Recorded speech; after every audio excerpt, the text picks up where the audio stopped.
Hey hey hey, hola Indomax Indo Magazines. Oke, Mama Rika kini akhirnya lagi-lagi turun gunung nih untuk meredakan ketegangan yang kembali terjadi di antara dua kawan satu komplek kita, yaitu negeri Gajah Putih Thailand versus si Raja Judol yaitu Kamboja, yang baru-baru ini bentrok lagi nih bos, setelah baru 2 minggu damai kemarin di Kuala Lumpur ya kan. Bukan Mama Rika namanya kalau nggak ikut campur dalam setiap ketegangan. Di saat dunia termasuk Mimin kini menunggu apakah Paman Donald bakal benar-benar menghantam Venezuela dengan operasi militernya, tiba-tiba lagi nama besar sang paman ini muncul pula di komplek kita bos. Admin kutip dari banyak sumber berita berikut, Donald Trump, Presiden Amerika baru-baru ini ternyata telah kembali menelpon Kamboja dan Thailand untuk meredam ketegangan bersenjata di perbatasan kedua negara. Sebuah konflik yang dalam hitungan jam bisa meledak menjadi perang kecil yang mengancam stabilitas kawasan. Seorang pejabat Gedung Putih bahkan memastikan Paman Donald juga berkoordinasi langsung dengan Malaysia, ketua kita ASEAN saat ini bos, untuk menenangkan situasi dan menghentikan kekerasan. Dan yang lebih menarik, PM Malaysia Bapak Anwar Ibrahim sendiri mengaku berbicara dengan Paman Donald. PM Anwar ini mengatakan bahwa baik Thailand maupun Kamboja kini telah menarik pasukan militernya dari garis depan sesuai kesepakatan dalam kerangka perjanjian perdamaian Kuala Lumpur. Dan PM Anwar menyambut peran aktif Paman Donald yang bukan hanya menghubungi Malaysia tapi juga menelpon langsung Perdana Menteri Thailand dan Perdana Menteri Kamboja untuk memastikan bahwa setiap perbedaan diselesaikan dengan tertib demi menjaga stabilitas dan harmoni di kawasan Asia Tenggara. Nah loh, cukup membagongkan nih bos.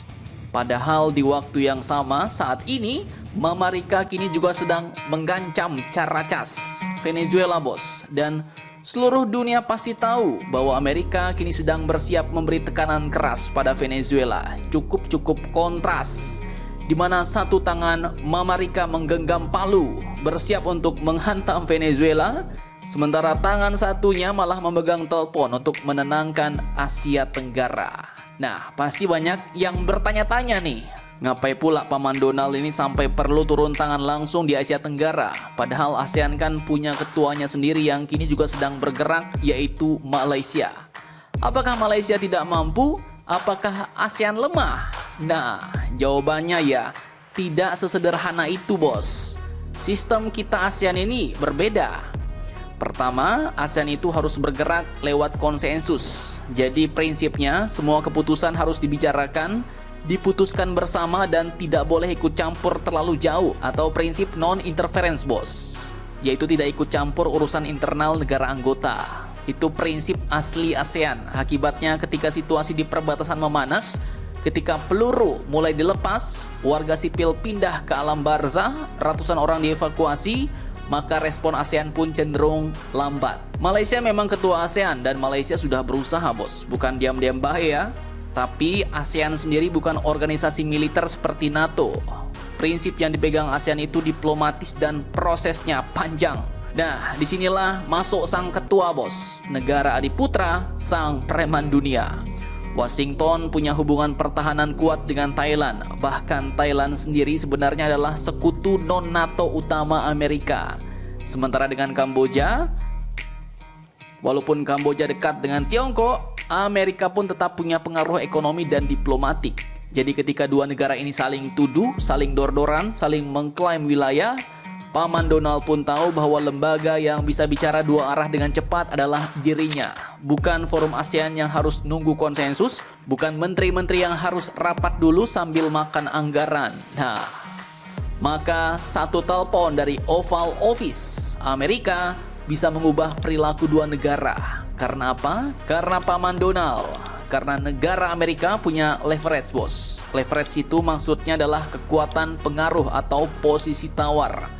Kemudian Amerika juga punya tekanan, Amerika juga punya kepentingan agar tidak ada perang kecil yang bisa menyalakan percikan konflik regional. Karena ingat, perang di Asia Tenggara artinya adalah gangguan pada jalur perdagangan dunia. Juga dapat menjadi gangguan stabilitas dan peluang bagi negara lain, bagi rivalnya Amerika, terutama Tiongkok untuk mengisi kekosongan. Ini cukup bahaya bagi Amerika bos. Karena kita tahu sendiri bahwa Amerika pasti akan kekeh untuk mempertahankan pengaruhnya di kawasan di tengah meningkatnya pengaruh Tiongkok. Konflik kecil macam itu ya jelas bisa jadi celah bagi negara besar lain untuk masuk. Dan ketika negara besar lain mendapatkan perannya, maka ia bisa menanamkan. Maka negara besar lain itu pun jelas bisa menanamkan pengaruhnya dan menggeser dominasi Amerika. Nah, jadi ketika Paman Donald turun tangan ya alasannya bukan karena Malaysia nggak mampu, bukan karena ASEAN gagal, tapi karena ada kepentingan Amerika di situ, bos. Nah loh, jadi bagaimana menurut kalian tentang hal ini? Jangan lupa komentar, taplah kalian barbar, dan jangan santai terus demi Indonesia. Tangguh salam Indomax Indo Magazines.